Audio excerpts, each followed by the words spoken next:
नमस्कार सभी को। उपस्थित हूँ मैं रविंद्रनाथ टैगोर की लिखी मेरी आत्मकथा का अगला अंश लेकर।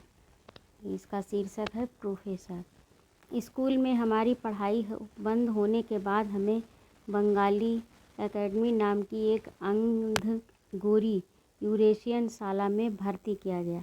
अब हम बड़े हो गए थे और हमें कुछ महत्व भी मिल गया था। अब हमें मालूम होने लगा था कि हम आज़ादी के मंदिर की पहली मंजिल पर पहुंच गए हैं।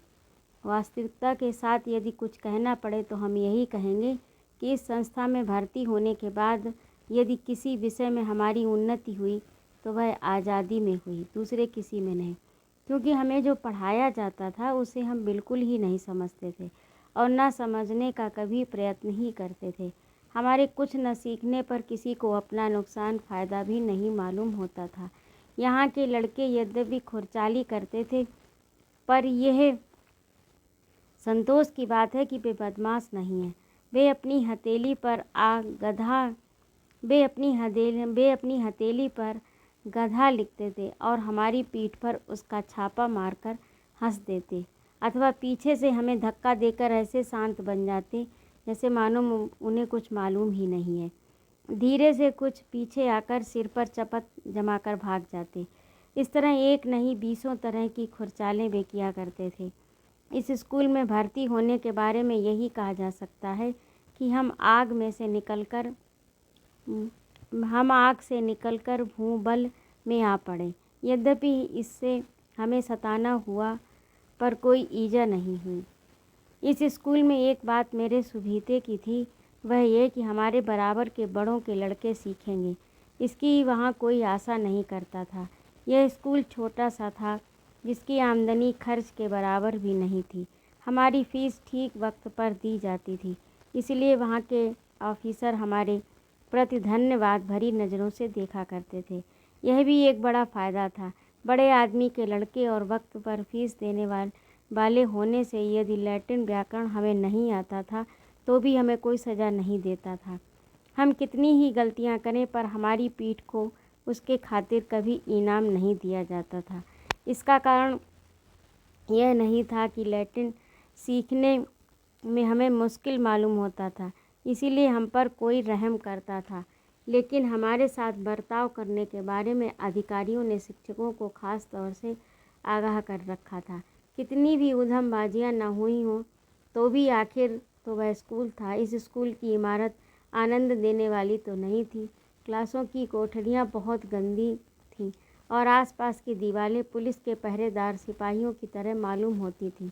उस जगह को इंसान के रहने की जगह न कहकर यदि कबूतर खाना कहा जाए तो ज़्यादा असलियत बताना होगा। वहाँ न कोई शोभा पैदा करने वाली चीज़ थी, न तस्वीरें, रंग बिरंगापन आदि था जिससे बालकों के मन में आकर्षण हो सके। इस बात की लापरवाही की गई थी कि लुभावनी चीज़ों के चुनाव से लड़कों का मन लगता है। इसका आसान नतीजा ये होता है कि दरवाजे में से भीतर के चौक में जाते हमारा शरीर और मन निराश सा रहता था। इस कारण स्कूल में गैर हाजिर रहने का हम हमेशा यत्न करते थे। ऐसी दशा में हमें तरकीब भी सूझ गई थी और मेरे बड़े भाई ने फ़ारसी सिखाने के लिए एक मास्टर रखा था। उसे हम मुंशी कहा करते थे। वह मझली उम्र का दुबला पतला आदमी था। उसमें ना तो मांस का निशान था और ना ही खून का कतरा। उसका सारा शरीर काला ठीकरा हो गया था। शायद वह फ़ारसी अच्छी जानता होगा, अंग्रेजी भी वह अच्छी जानता था, पर इन दोनों बातों में उसका खास ध्यान न था। अपनी गाने की चतुरता को सिर्फ लाठी के खेल के समान समझता था।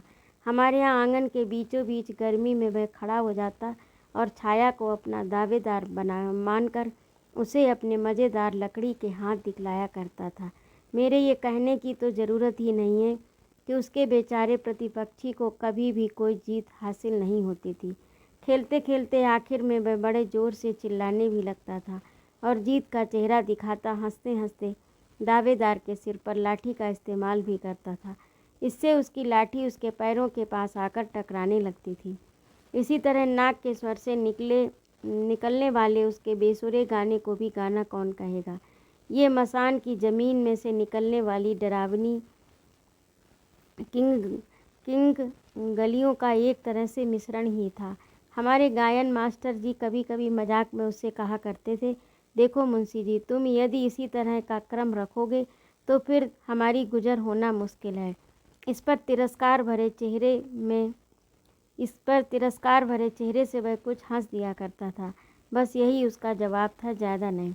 उसके बर्ताव से हमने ये समझा कि मुंशी जी से ज़रा तरकीब से बोलने से काम चल जाता है। बस इसी तरकीब से जब हम स्कूल को नहीं जाना चाहते थे तब कोई एक कारण बताकर मुंशी जी को इस बात के लिए राज़ी कर लेते थे कि वहाँ स्कूल के अधिकारियों को हमारे न आने का कारण बता दें। स्कूल के अधिकारियों के पास वह जो चिट्ठी भेजता था उसमें बतलाए हुए कारण ठीक है या नहीं इसे जानने की वहाँ के अधिकारी परवाह नहीं करते थे। और स्कूल में हमारे पढ़ने की जैसी कुछ प्रगति होती तो उस पर विचार करने से ये मालूम होता है कि स्कूल में जाने और ना जाने से कोई फ़र्क नहीं पड़ता था। आजकल मेरा भी एक स्कूल है, जो स्कूल में भी सब तरह की खुरचालें करने वाले लड़के हैं। लड़के खुरचालें करने वाले होते ही हैं और उनके शिक्षक भी आँखों में तेल डालकर बैठे रहते हैं। लड़कों के बिगड़े बर्ताव से जब हमारा सिर फिर जाया करता है और हम सज़ा देने का इरादा करने लगते हैं तब स्कूल में रहकर की हुई मेरी सब खुरचालें पंक्तिबद्ध होकर मेरे आगे कल्पना रूप में खड़ी हो जाती हैं और मेरे पहले के हालत की याद दिलाती हुई मेरी ओर देखकर हंसने लगती हैं। अनुभव से मुझे अब भरोसे के साथ ये मालूम होने लगा कि बहते हुए प्रवाह के समान छोटे बालक चालाक और कोमल होते हैं। ये बात भूलकर हम लोग बड़ी उम्र वाले आदमियों के बर्ताव की कसौटी से छोटे बालकों के भले बुरे बर्ताव का इम्तहान करते हैं। पर ये वहम है, इसलिए बाल चरित्र में कुछ कमी होने पर आकाश पाताल एक करने की कोई ज़रूरत नहीं है। प्रवाह का जोर ही सुधार करने का, दोष दूर करने का अच्छा साधन बन जाता है। लेकिन जब प्रवाह बंद होकर पानी के छोटे छोटे डबके बन जाते हैं तब वास्तव में बहुत अड़चन पड़ती है। इसीलिए अव्यवस्थित बर्ताव के बारे में सावधानी की ज़रूरत छात्रों की बजाय शिक्षक को ज़्यादा है। सब लोग अपनी जाति के कायदे निभाएं, इस दृष्टि से बंगाली छात्रों के भेंट के लिए हमारे स्कूल में स्वतंत्र स्थान तय था। अपने दूसरे बंगाली भाइयों से दोस्ती करने की यही जगह थी। वे सब लड़के उम्र में मुझसे बड़े थे। उनमें से एक लड़के के बारे में कुछ लिखना नुकसानदायक नहीं होगा, ऐसी उम्मीद है। इस लड़के में ये खासियत थी कि वह जादू का खेल करने में ज़्यादा ही चतुर था। इस बारे में एक किताब भी लिखी थी और वह छप गई थी। किताब के ऊपर उसके नाम के पहले प्रोफेसर शब्द भी झलक रहा था। इसके पहले किसी भी लड़के का नाम छपा हुआ मैंने नहीं देखा था। इसीलिए जादू के प्रोफेसर के नाम से उसके प्रति मुझ में एक ख़ास तरह का आदर भाव पैदा हो गया। उस वक्त मैं समझता था कि कोई ऐसी बात नहीं छप सकती जो वहम भरी हो।